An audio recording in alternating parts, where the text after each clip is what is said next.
1 in 78, that's the risk of a woman getting ovarian cancer during her lifetime, and that's according to the National Institutes of Health. Now, September is Ovarian Cancer Awareness Month, and you can be the difference in the fight by getting on a stationary bike and ride in this year's Wheel to Survive. I have Jeff Guttenfelder here of Fort Worth, and he is here to share his wife's story and his reason to ride. Good morning to you, Jeff. Good morning, Erin. Glad to have you here. Let me start by saying I'm sorry for your loss, first and foremost. If you could, can you tell us a little bit about Nee, about her story, who she was before she was facing this diagnosis? Yeah, Nee, local Texan, went to school at UTA, graduated with math, was an educator for a long time.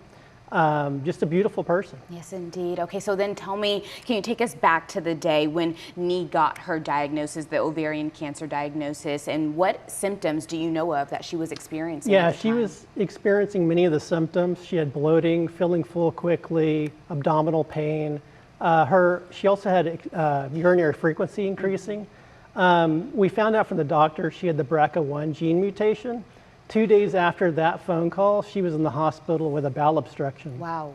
Wow. So things progressed quite quickly. Very quickly. My gosh. Okay. So what was the course of treatment, and what part of her journey, what was that like for you guys going through that together? Yeah. So she went through a lot of treatment, over 30 rounds of chemo, 2 major abdominal surgeries. I was with her throughout the whole process, spent many nights in the hospital together.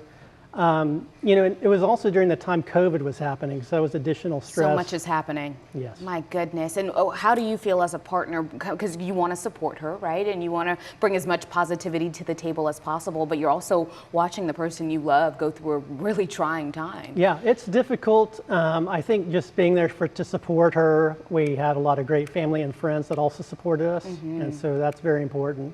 Why was it so important for Nee to share her journey, and why was it so important for you to keep her name alive and to be able to talk about her continuously? Yeah, so Nee participated in a program called Survivors Teaching Students, where she shares her story with medical students. And so she was an educator, so it was a natural fit for her to do that program.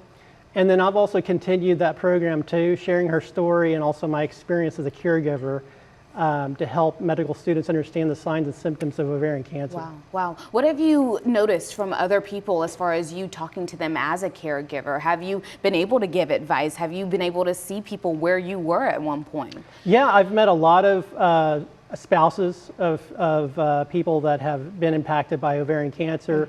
Met a lot of great men, a lot of friends and family, and everybody just reaches out for support. And especially with talking to medical students, there's a lot of good feedback and questions from that program that also help. It's a bit of closure, right? Yes. Gives you a couple of answers that you need, but also, like you said, being around others who have gone through the same things that you're going through makes you feel a little less lonely in the situation. Now, this Sunday, you will be riding in the Be the Difference Foundation's Wheel to Survive indoor cycling event. Tell me what it means to you to be riding in Nee's honor. Yeah, this is a really fun event. It's a great way to raise funds that goes to researching a cure for ovarian cancer. This is my 3rd year participating, and it's a great way for me to honor Nee's memory, also support friends and family, and have a lot of fun in the process. Yes, indeed, and spreading the knowledge as well that people need to know. And so who's on your team this year? Who are you going to be working alongside? You know, I'm bringing out a bunch of friends and family. We're going to have a great time, so it's going to be good. It's going to be good. Well, thank you so much for coming on here as a caregiver, but also as a spouse, to really lay it out there for what people could expect if they face a challenge such as this one, and also to know that it will be okay and we can come through it. That's so right. Appreciate you being here this morning very, very much. Now, the 13th annual Be the Difference Foundation Wheel to Survive is Sunday, September 14th at venue 4050 in Addison. 100% of all of the proceeds, you guys, will benefit ovarian cancer research and awareness. And for more information and to register, go to bethedifferencefoundation.org.